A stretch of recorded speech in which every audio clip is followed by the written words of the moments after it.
One day, George the steamroller was waiting for Percy to take him to a new workplace. George was being rude to Rheneas and Skarloey.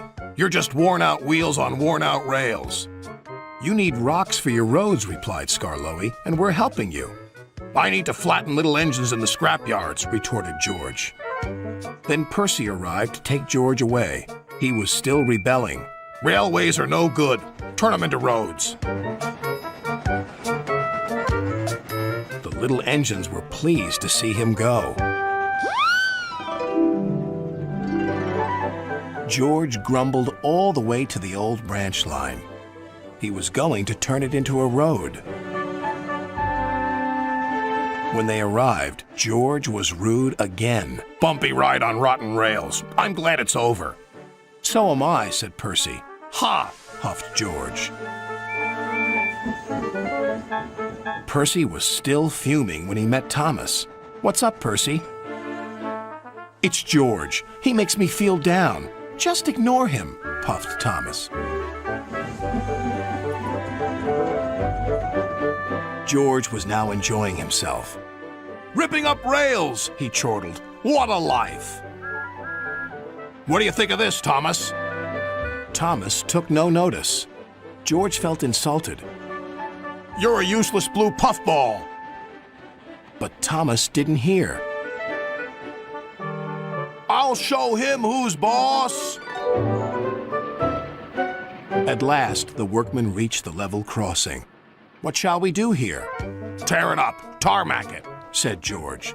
So they did, but not properly, and George knew it. Later, Thomas was traveling home on the same line. He was pulling freight cars filled with vegetables. The signalman had forgotten to warn his driver about the crossing. "That's nice. We don't need to stop," said Thomas happily. "Yes, we do," called his driver. But it was too late.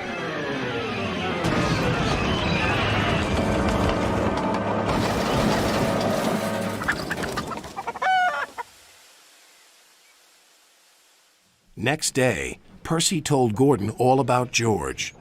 "Ha!" snorted Gordon. "You're just a small engine. That's why he's rude to you. He wouldn't dare cause me any trouble." George had been taken to some yards to work. Duck arrived with a train of empty freight cars. George was blocking his way, and a car was stuck on the main line. "Let me through," demanded Duck.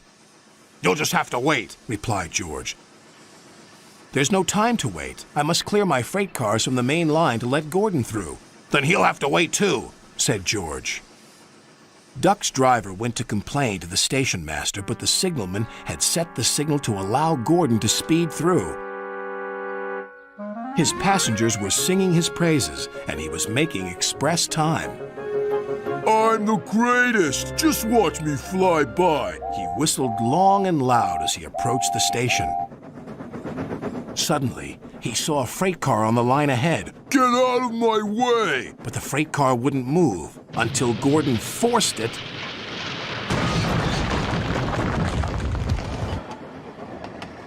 by accident.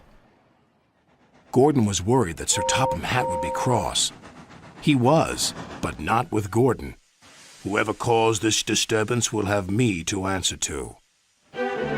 And he did, a few days later. "Look who's here," said Thomas. George had been found out by Sir Topham Hatt and punished. He looked miserable. "Now we'll get some peace at last," said Percy. "I want to get rolling again, but I've got to wait a whole week till I do." "And then you'll be just as rude as ever." "Eh, George?" "I hope not. Don't you?"